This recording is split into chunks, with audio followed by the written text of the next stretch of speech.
Днес ще видите сблъсъка на титаните край Людмила Живкова. Той започва още през 70-те и продължава с пълна сила до днес. Развихря се между първо, второ и шесто управление, но разтърсва цялата държавна сигурност. Накрая падат скъпи жертви. Може би така е винаги, когато се намесват пари. 10 милиона долара. Издейства ги Людмила за служба културно наследство. И така учени, изкуствоведи, а и роднини на соцелита тръгват по света. Меко казано, без да си броят джобните. Людмила иска да създаде български Лувър с шедьоври отвън. Тя възлага прекрасната идея на своя тесен кръг интелектуалци. На писателя Богомил Райнов, художника Светлин Русев, на своя замминистър Емил Александров и на особено близкия си зам външен министър Живко Попов. Милионите са в касата на Кирил Башлиев и сякаш няма проблем. Тогава всички изглеждат сплотени до Людмила. След смъртта й отборът се разцепва на групи, които взаимно се опрекват в кражби и лъжи. Днес Живко Попов и Емил Александров твърдят, че Богомил Райнов играел нечиста игра. Някои шедьоври заделял за себе си, други нареждал да копират, а трети ценни български антики да изнасят за Виена.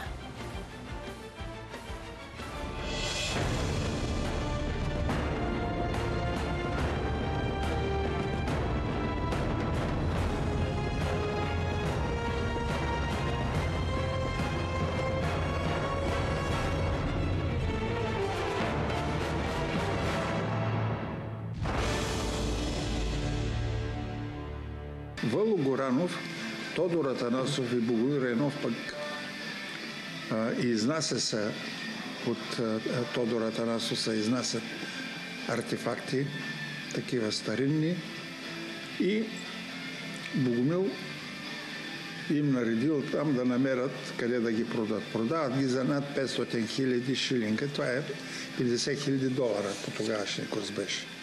В Виена. В Виена, да. И в интерес на истината, те ми казаха на мен, че той така и така им е наредил, използвали са го и така нататък. Кой е Тодор Атанасов? Тодор Атанасов е човека, който аз го вкарах във външно министерство, направи го дипломат. Той е завършил в Германия техническия университет на ГДР. И там него, по думите на Васил Коцев, те са го дали на Щази ли се казваше? На Щази да го ползват. Разбираш? Аз викнах Богомил Райнов, викам Богомил, така и така, така. Те купилите, нали? Аз имам разрешение от Мила. Аз говорих с Мила, викам Мила, така и така, викам. Поне на мен ми кажете да го направим така, че да не се разбере. Аз съм професионалист човек, нали? Мила много се ядоса. Вика, Живко, нямам нищо. Дали... Разрешавам. Не, бе, как ще разреши, бе ти? Това значи да бъде срината един хубав ден.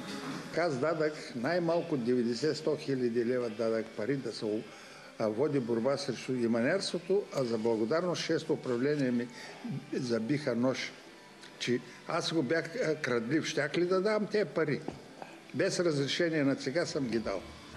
Богомил Райнов и маняр и контрабандист, това бе шок и лично за мен. Богомил Райнов ми бе кумир.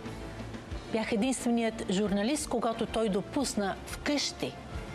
Чете ми на глас стихове за пръв и последен път пред камера преди да умре.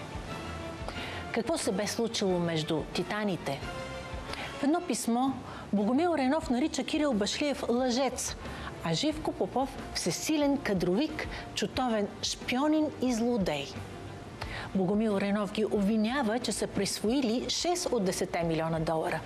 Наистина групата на Живко Попов е осъдена по-късно за общо около 2 милиона. но след 1989 година е напълно оправдана от Върховния съд. И така, защо? Кога всъщност тръгва войната на титаните? Тя започва след един сигнал, в който касиерът Кирил Башлиев съобщава, че нещата с вноса на изкуство не са наред. Тогава Живко Попов нарежда всичко, което се купува, да се заснема. Значи какво направиха? Галерията за чуждестранно изкуство, която се намира на площад Свети Александър Невски, наречен още българския Лувър. Сега ще е министър на културата, така ще правя българския Лувър. Ами ние го направихме тогава българския Лувър. Сега ти може да разшириш още там. Трябва да ви кажа, че голяма част от тия безценни произведения на световното изобразително изкуство са подарък от българи от чужбина. Ето го, той е Мунчо Богомил Райнов, ко пише. Да. Лъжеца и суфльора му и така нататък. Не го ли е срам? Този Башлиев беше на смъртно легло тогава. Когато излиза тази публикация.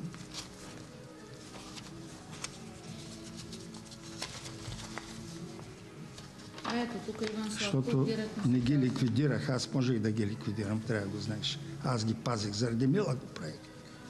Като казва татко ликвидирах, имайки предвид да ги злепоставим. И да ги най-вероятно на Тате, аз знаех какво крадат. Затова наредих на нашия Ники да заснема всичко. Оттам станаха нещата. Част от нещата, които са откривали на Запад като български ценности, дали не са потъвали в частните колекции? Със сигурност са потъвали. Тоест не са потъвали, просто съвсем плавно са отплавали към частните колекции. Да. При всички случаи, защото именно това е една от отговорностите на Живко Попов и на хората от културата. Обаче при него няма никаква колекция. Защото... Друг ги е взел нещата.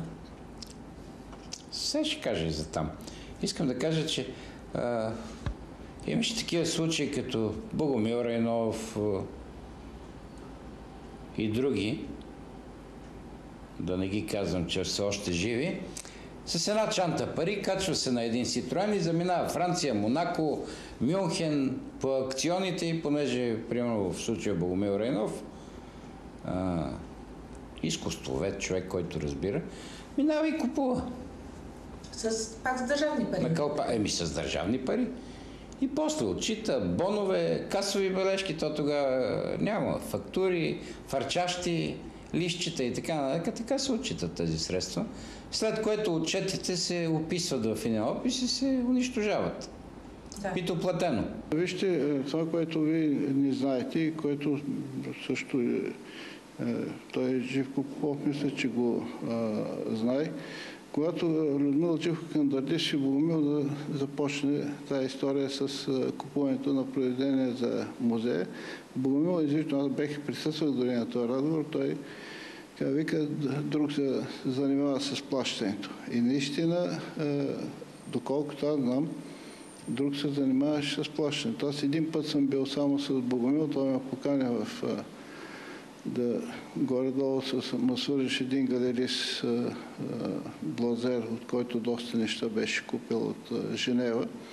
Но там друг плащаше всичко. Отделяхме нещата, ги отделяхме, друг плащаше също, да кажем, с нещата, които аз съм купувал от Индия, доста по-малък, като или в Япония. В Япония бехме с Живко Попов, заедно в една делегация с Людмила Живкова, която купих доста неща в Индия. Единия път също бех с него, но това обикновено се плащаше от посолството.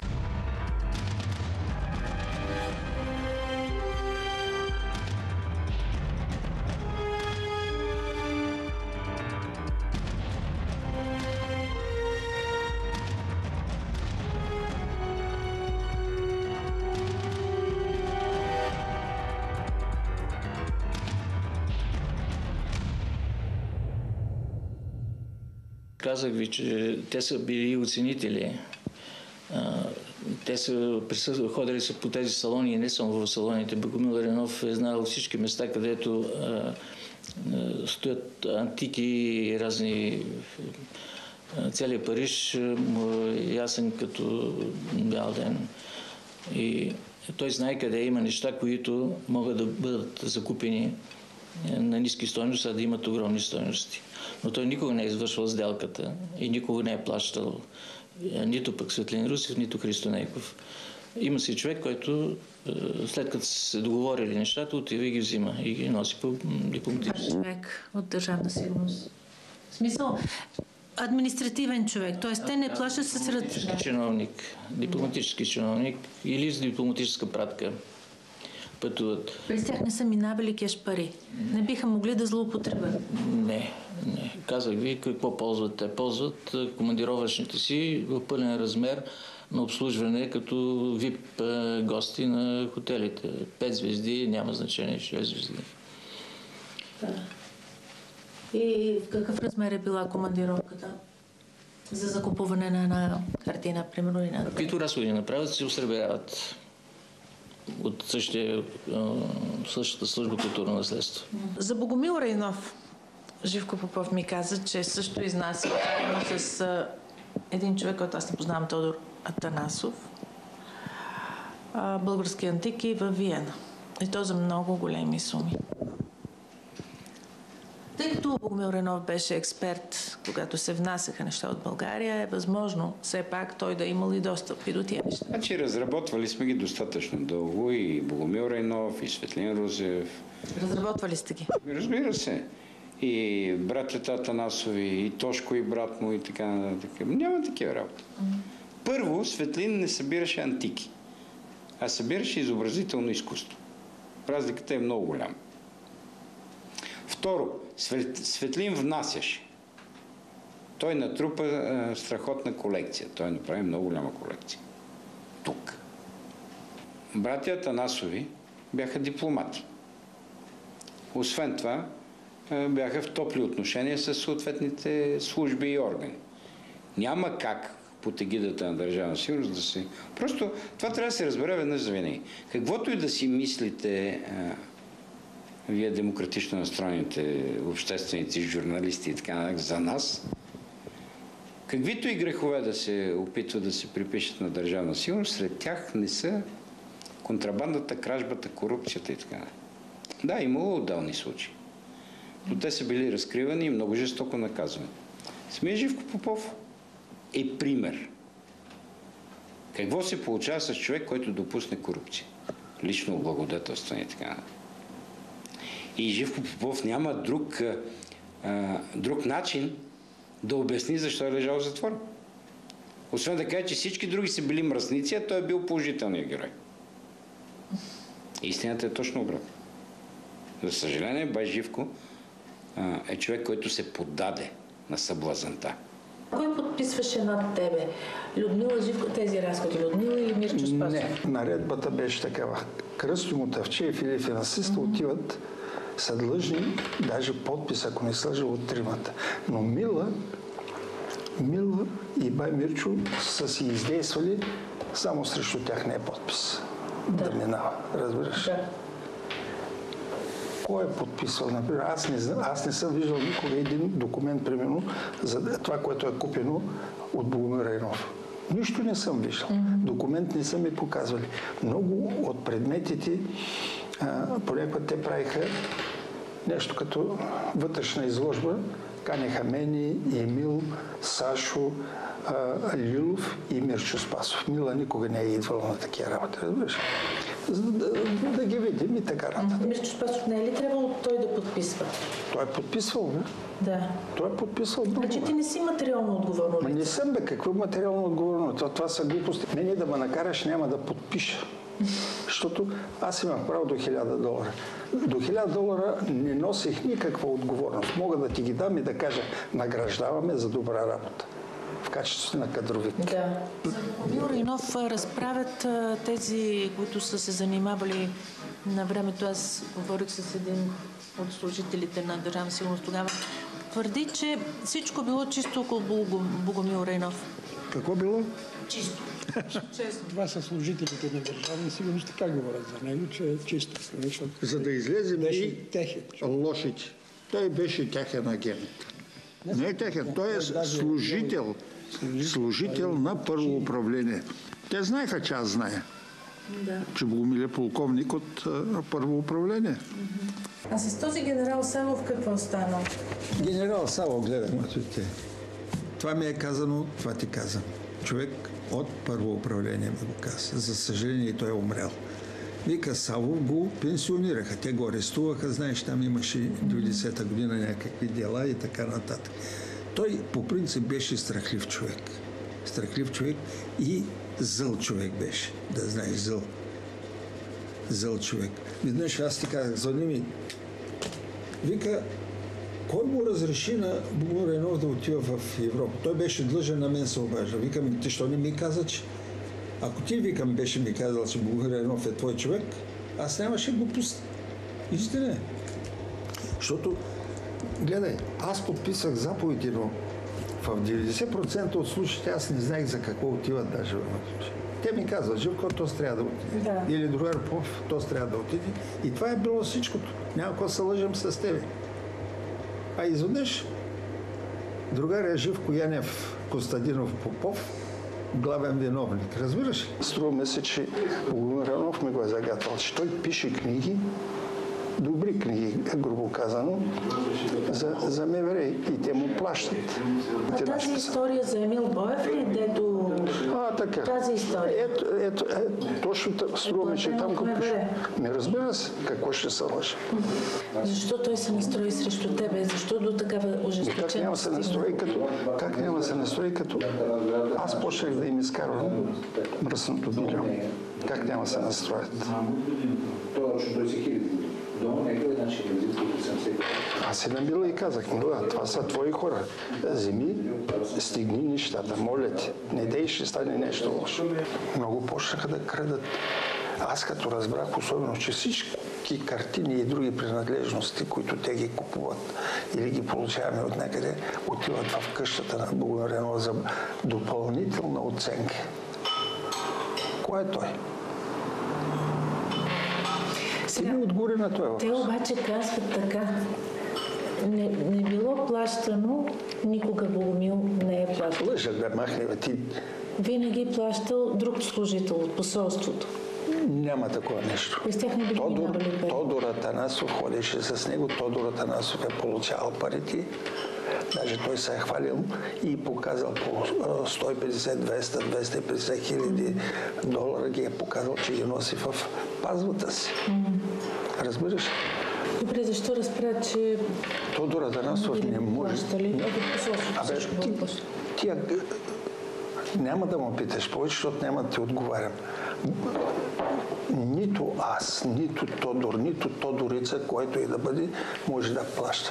Ти, като ми покажеш 10 картини, мога ли аз да ти кажа коя колко струва? Ти ми отговори на този въпрос. Естествено, че не. Тогава защо? Пак почва въртиш. Разбери, той е мошеник, той е вагабонтин. И повече ще моля, не ме питай за Богомил, защото той е един престъпник. В нарочно писмо Светлин Русев нарича хората на Живко Попов нагли. Щом разбрали за интереса на Людмила към западното изкуство, те хукнали да купуват от Африка и Индия, в кавички, съвременни буклуци. Финансовата ревизия, пише той, спаси честа на новата галерия. Нали Богомил Райнов именно постоянно ви опретва и Светлин Русев, че вие сте крадени. Къде са ви картините, къде са ви колекциите? Да, право е детето. Колекциите да ги познаеме, кажете. Ти ако дойдеш да видиш аз как спаш, ще стане неудобно. Трябва да поканите. Затова не те пускам да влезеш. Един обикновен български пенсионер. Татко е един обикновен български пенсионер, а те са колекционери. Докараха ги те и правилно, че ги докараха. Аз не съм против. Но после направиха статуи само за тях и финито. Една статия на роден голо женско тяло, около 1 метър висока, струва милиони, момиченце. Милиони струва. Къде са те? За мен е момиченце.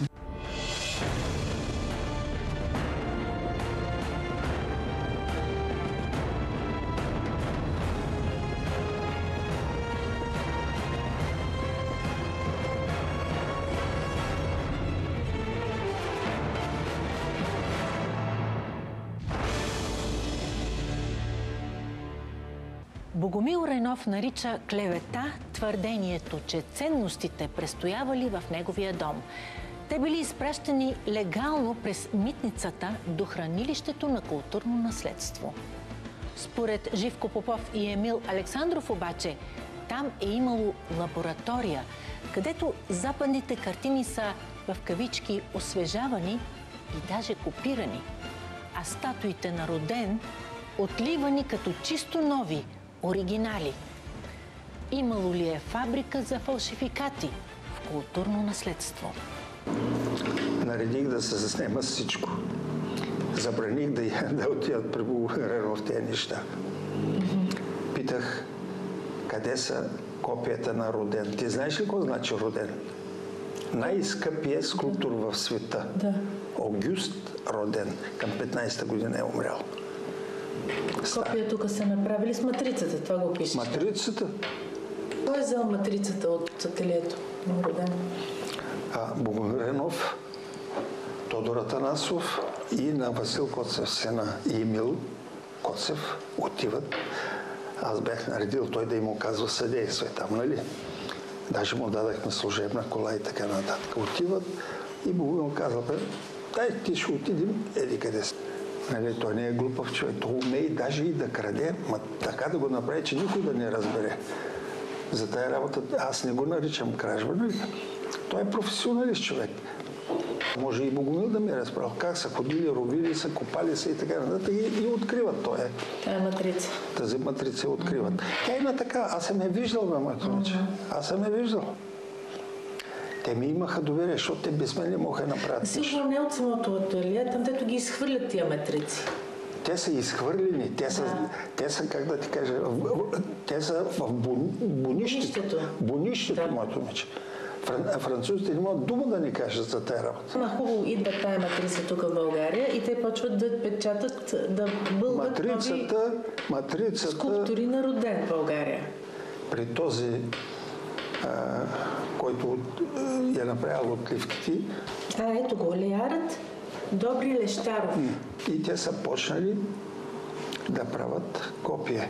Това е голо женско тяло.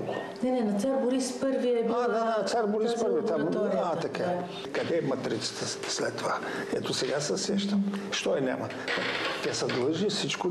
Айде, майната му. Извадили си копия, извадили си.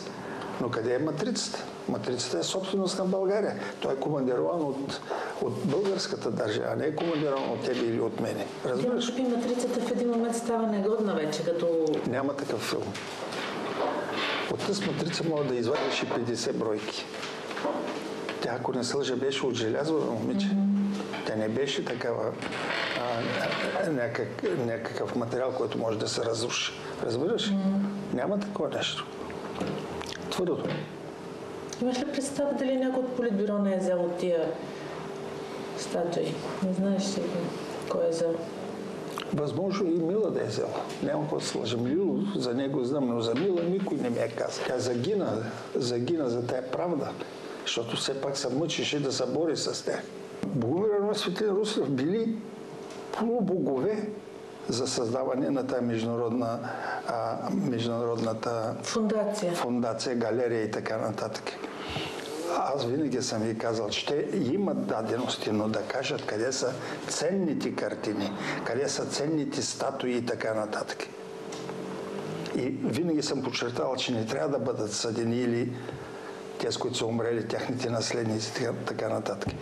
Но да върнат всичко. Каква е файдата да го вкараш в затвора? Никаква. Аз съм минал през тези затвори. Не знам какво е продал, защото някои неща я продават чрез мене. Някои неща има, които аз съм купил тук, но за такова нещо за първи път го чувам. Да. А тези неща, които той е притежавал и е продавал, сигурен ли сте, че са оригинали? Защото Живко Попов твърди, че е имало някаква лаборатория, в която са прерисувани картини. Това е абсурд. Това е толкова наивно и нелепо.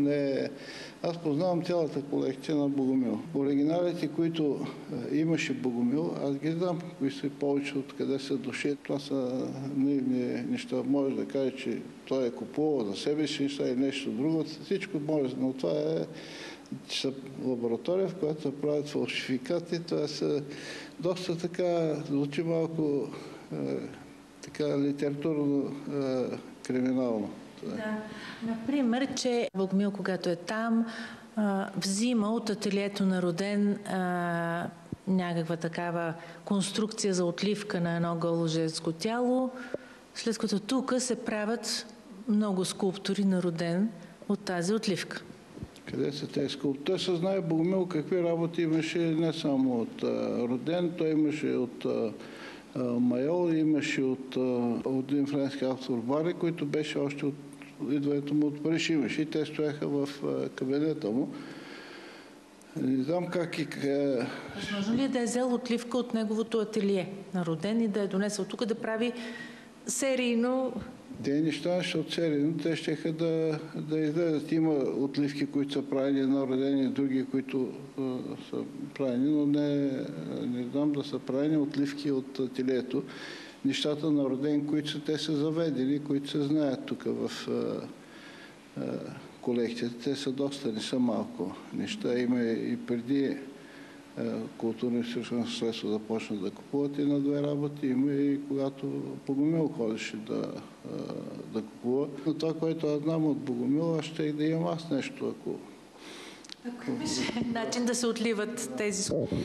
Защото, да кажем, аз нещата, които ги имам много по-отдавна, примерно, доста преди да съществува. И те са в Плевен, в колекцията са подарени. Богомил имаше документи на всичко, имаше документи. Това и аз имах документи, колкото и малко да беше, независимо, че, да кажем, в Индия един път касиера, двата пъти присъстваше с мен касиера на посолството. Документи имахме и благодарение на това разбрах колко пари са похарчени за галерията за чуждестранно изкуство. Колко са?